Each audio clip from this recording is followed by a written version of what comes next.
Nadreen अस्सलाम वालेकुम। Inside news के नए प्रोग्राम के साथ मैं हूं इब्राहिम राजा और आज हम बात करेंगे कि जहांगीर तरीन को अचानक क्या सबसे बड़ा और खौफनाक धचका लगा है। इस धचके के बाद क्या दो बड़े और अहम तरीन फैसले किए गए। Army chief general Qamar Javed Bajwa के मुतल्लिक एक बहुत बड़ी और हैरान कुन खबर क्या है। एक वजीर के मुतल्लिक क्या बहुत बड़ा इंकशाफ किया गया और इमरान खान साहब ने अब किस किस्म का नया और खतरनाक राज खोल दिया है। सबसे पहले आपको army chief general Qamar Javed Bajwa के मुतल्लिक एक इंतहाई अहम खबर से आगाह करते हैं। ये खबर ना सिर्फ बहुत ज्यादा अहमियत की हामिल है बल्कि इंतहाई हैरान कुन भी है। आप ये भी कह सकते हैं कि अपनी नौयत के हवाले से ये एक बहुत ज्यादा दिलचस्प खबर भी है और ये खबर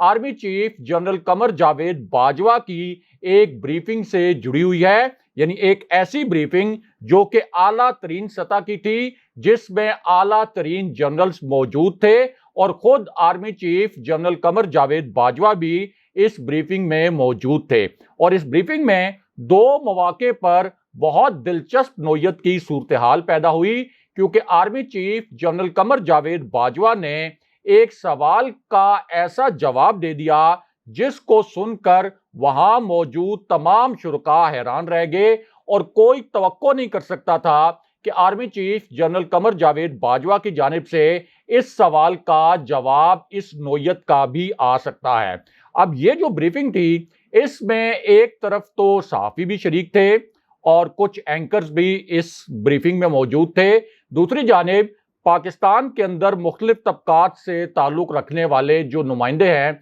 वो भी इस ब्रीफिंग में शिरकत कर रहे थे और ये बुनियादी तौर पर एक इंटरएक्टिव सेशन था। इस इंटरएक्टिव सेशन के दो हिस्से थे। एक हिस्से में जो पाक फौज के आला तरीन जनरल्स हैं उन्होंने ब्रीफिंग दी, जबकि दूसरे हिस्से में सवालात किए गए और उन सवालात के जवाबात army chief general Qamar Javed Bajwa ने खुद दिए। और ये जो सवालात थे, इन्हीं में से दो सवालात ऐसे थे जो कि इमरान खान साहब की सियासत से जुड़े हुए थे। इसी तरह मियां नवाज शरीफ की सियासत से भी ये सवालात जुड़े हुए थे। और जब ये सवालात किए गए तो आम अंदाजा ये था वहां मौजूद सहाफियों का और एंकर्स का कि इस सवाल को अवॉइड कर दिया जाएगा, इसका जवाब नहीं दिया जाएगा, और अगर जवाब दिया भी जाएगा तो हो सकता है कि वो दीगर फौजी अफसरान की जानिब से दिया जाए। लेकिन army chief general Qamar Javed Bajwa बराह रास्त इस सवाल का जवाब नहीं देंगे। लेकिन हुआ क्या? हुआ ये कि army chief general Qamar Javed Bajwa ने ना सिर्फ उस सवाल का जवाब दिया बल्कि एक ऐसा जवाब दिया जो कोई सोच भी नहीं सकता था कि जनरल बाजवा की जानिब से इस किस्म का एक स्टेटमेंट आ सकता है, इस किस्म का एक जवाब आ सकता है। और उस जवाब के मुतल्लिक बाद में सहाफियों ने अपने तज्जिए के अंदर, चूंकि इस किस्म की जो ब्रीफिंग्स होती हैं वो ऑफ द रिकॉर्ड होती हैं, लेकिन बाद में अपने तज्जियों के अंदर वो खबर आहिस्ता आहिस्ता बाहर निकाल दी। आप ये कह सकते हैं कि वो इंफॉर्मेशन जो है बाद में पास ऑन हो गई। अब जनरल बाजवा से जो सवालात किए गए थे उनमें से कुछ सवालात जाहिर है कि इमरान खान साहब की सियासत से जुड़े हुए थे, एक सवाल मियां नवाज शरीफ की सियासत से जुड़ा हुआ था और एक सवाल एक बहुत ही खतरनाक नौयत की वीडियो से जुड़ा हुआ था। और वो जो वीडियो थी उसमें अय्याज सादिक कौमी असेंबली के फ्लोर पर खड़े थे और उन्होंने इस तरह के अल्फाज इस्तेमाल किए और इस तरह का तासुर दिया कि जब अभिनंदन को पाकिस्तान ने गिरफ्तार किया था, जब अभिनंदन का तैयारा गिराया गया था, जब पाकिस्तान ने 2 तैयारे भारत के मार गिराए थे, तो उसके बाद अभिनंदन की रिहाई के लिए भारत का बहुत ज्यादा दबाव था। और army chief general Qamar Javed Bajwa जब पार्लियामेंट पहुंचे तो उनकी टांगें कांप रही थीं। ये स्टेटमेंट जो है ये अय्याज सादिक ने दिया था, जिसके ऊपर अय्याज सादिक के खिलाफ और अय्याज सादिक पर बड़ी तनकीद भी हुई थी। अब जनरल बाजवा से सवाल यह किया गया कि आप हमें यह बताएं कि अय्याज सादिक का ये जो स्टेटमेंट था इसके ऊपर भी आप बताएं कि आपका क्या रिएक्शन था, और इसके साथ साथ ये भी बताएं कि जो आपकी जिंदगी का तल्ख तरीन लम्हा था, यानी वो लम्हा जो कि आप समझते हैं कि आपकी जिंदगी का मुश्किल तरीन लम्हा था, और वो लम्हा जब आपको बहुत मुश्किल फैसला करना पड़ा, और वो लम्हा जहां आपने ये समझा कि अब ये बात मेरे सब्र से बाहर हो गई है, वो लम्हा कौन था? अब इस पर army chief general Qamar Javed Bajwa ने तहम्मुल के साथ ये पूरा सवाल सुना, क्योंकि जब ये सवाल किया गया तो उस वक्त कोई ये भी तवक्को नहीं कर रहा था कि जनरल बाजवा की ब्रीफिंग में इस किस्म का सवाल हो सकता है। लेकिन जनरल बाजवा ने खुद कहा कि मेरी जिंदगी का मुश्किल तरीन लम्हा वो था, और मुझे अपनी जिंदगी में, अपने फौजी करियर में सबसे ज्यादा गुस्सा उस वक्त आया जब अय्याज सादिक ने मेरे मुतल्लिक टांगे कांपने वाला बयान दिया। और ये बयान असल में अय्याज सादिक ने मेरे मुतल्लिक नहीं दिया था, ये असल में रियासत के खिलाफ एक बयान था, क्योंकि पाक फौज ने भारत के 2 तैयारे मार गिराए थे। पूरी दुनिया एक्नॉलेज कर रही थी कि पाकिस्तान ने भारत को शिकस्त दे दी। अभिनंदन का तैयारा गिरने और उसके बाद अभिनंदन की गिरफ्तारी के जो मनाजिर थे वो पूरी दुनिया ने देखे। सबसे ज्यादा देखे जाने वाली वीडियो उस दिन अभिनंदन की गिरफ्तारी के मुतल्लिक थी, लेकिन उसके बावजूद अय्याज सादिक ने ये जो टांगे कांपने वाला बयान दिया, इसका मतलब ये था कि अय्याज सादिक ने पाकिस्तान की जो फतह थी उसको शिकस्त में बदलने की कोशिश की, पाकिस्तान की रियासत को नीचा दिखाने की कोशिश की, और मुझ पर फौज के अंदर से भी ये एक तरह से रद्द अमल आया था और एक तरह से अखलाकी दबाव आया था कि मैं अय्याज सादिक के खिलाफ कार्रवाई करूं। लेकिन उस वक्त मैंने मुल्की मफाद में और जमहूरियत के मफाद में अय्याज सादिक के खिलाफ कोई कार्रवाई नहीं की थी, लेकिन मेरी जिंदगी का सबसे तल्ख लम्हा वो था। अब एक तरफ जनरल बाजवा का ये जो बयान था अय्याज सादिक का, इसको आप अपने जहन में रखें। और अब chairman joint chiefs of staff committee जो हैं जनरल नदीम रजा, उनका खान साहब के मुतल्लिक एक नया और ताज़ा तरीन बयान सामने आया है। और ये जो बयान है इसमें अगरचे नाम तो नहीं लिया गया इमरान खान साहब का, लेकिन सब जानते हैं कि chairman joint chiefs of staff committee का ये जो स्टेटमेंट है जो कैमरों के सामने आया, जो एक तकरीब में उन्होंने खिताब किया, ये असल में इमरान खान की जानिब ही इशारा था। अब इस स्टेटमेंट में ये जो तकरीब से खिताब किया जनरल नदीम रजा साहब ने, उसमें इस तरह के अल्फाज बोले गए कि किसी को पाकिस्तान के एटमी असासों और जोहरी हथियारों के मामले पर गैर जरूरी तबसरा नहीं करना चाहिए। पाकिस्तान के एटमी असासे महफूज हैं और सिर्फ फौज या इसी तरह chairman joint chiefs of staff committee और जो मुतलका हल्के हैं, मुतलका जो डिपार्टमेंट्स हैं, सिर्फ वो तबसरा कर सकते हैं इस तरह के मामलात पर, यानी पाकिस्तान के एटमी असासों की हिफाजत के मामले पर। लेकिन हुआ क्या? हुआ ये कि अब लोग सवालात ये पूछ रहे हैं इदारों से और फौज से भी कि अय्याज सादिक ने तो इतने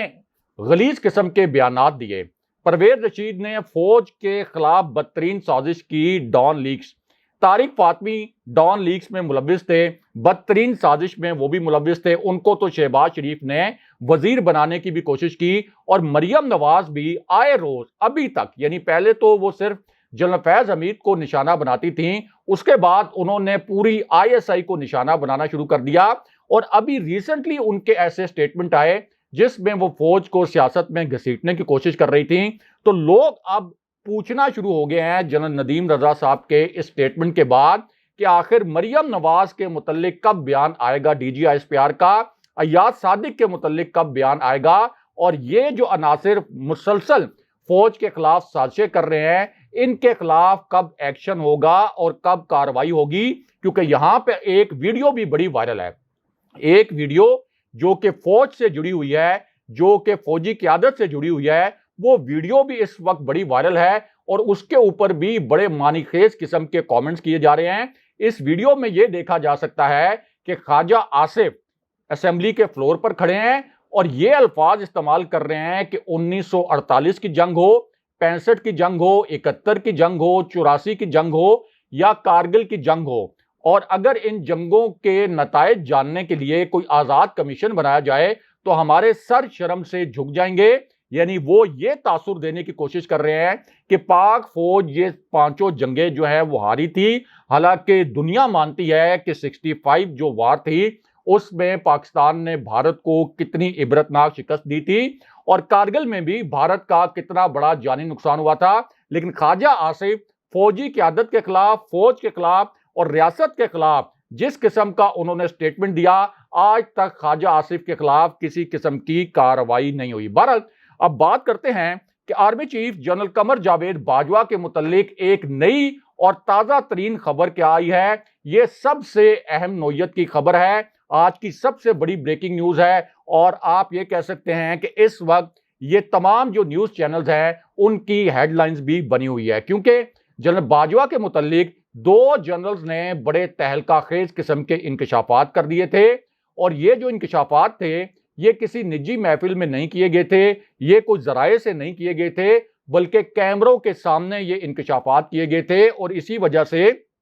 इन इंकशाफात के मुतल्लिक बहुत बड़ी बड़ी सुर्खियां भी लगी थी। और इन इंकशाफात में इन जनरल्स का कहना यह था कि army chief general Qamar Javed Bajwa से हमारी मुलाकात हुई थी, ऑन रिकॉर्ड इन्होंने कहा और फिर यह बताया कि जनरल बाजवा ने 90 दिन के अंदर इंतखाबात कराने का वादा किया था। ये बात जनरल अली कुली खान रिटायर्ड और जो उनके साथ दीगर रिटायर्ड फौजी अफसरान हैं उन्होंने कैमरों के सामने कही थी। लेकिन अब army chief general Qamar Javed Bajwa की जानिब से, या आप कह सकते हैं कि फौज की जानिब से, ये जो एक दावा किया गया था कि जनरल बाजवा ने 90 दिन में इंतखाबात का वादा किया था, उसका बाकायदा जवाब दिया गया है। अब इस किस्म का जब जवाब दिया जाता है किसी भी आर्मी चीफ की जानिब से या ISPR की जानिब से, तो उसके 2-3 बड़े दिलचस्प तरीके होते हैं। उसमें एक तरीका तो यह होता है कि DG ISPR प्रेस कॉन्फ्रेंस कर दें और प्रेस कॉन्फ्रेंस के जरिए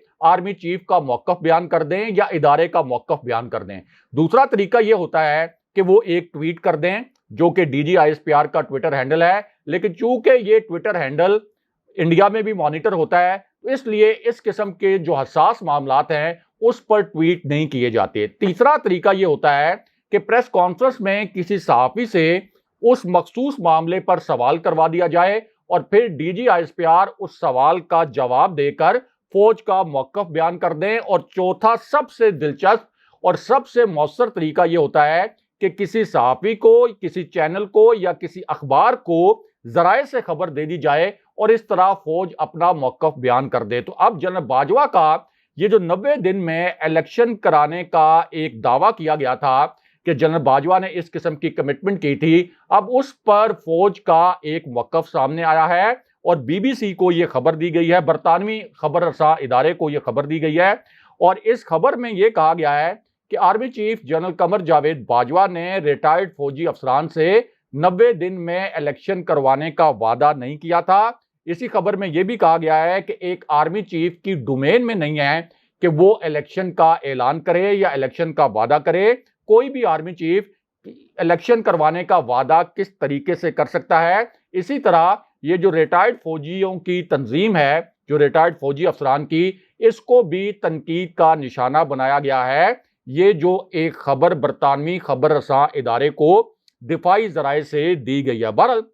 अब बात करते हैं कि जहांगीर तरीन के मुतल्लिक क्या बहुत बड़ी खबर आई है, क्योंकि जहांगीर तरीन को अब एक बहुत बड़ा और नाकाबिले यकीन धचका लगा है। ये एक ऐसी खबर है जो जहांगीर तरीन के वहमो गुमान में भी नहीं थी और मुस्लिम लीग नून भी नहीं सोच सकती थी कि जहांगीर तरीन के साथ और नून लीग के साथ ये सब कुछ भी हो सकता है। और वो खबर ये है कि जहांगीर तरीन के जो अरकान पंजाब असेंबली थे जिन्होंने हमजा शहबाज को वोट दिया था, जब वो डी-सीट हुए उसके बाद अब एक नई ताज़ा तरीन और ड्रामाई सूरत हाल पैदा हो गई है। और वो सूरत हाल इस तरह पैदा हुई कि अब PTI ने नून लीग की 2 ऐसी विकेटें उड़ाई हैं जिनका ताल्लुक बराह रास्त जहांगीर तरीन के साथ है, क्योंकि अब साबिक रुकने कौमी असेंबली पीर इकबाल शाह और साबिक रुकने असेंबली पीर आमिर,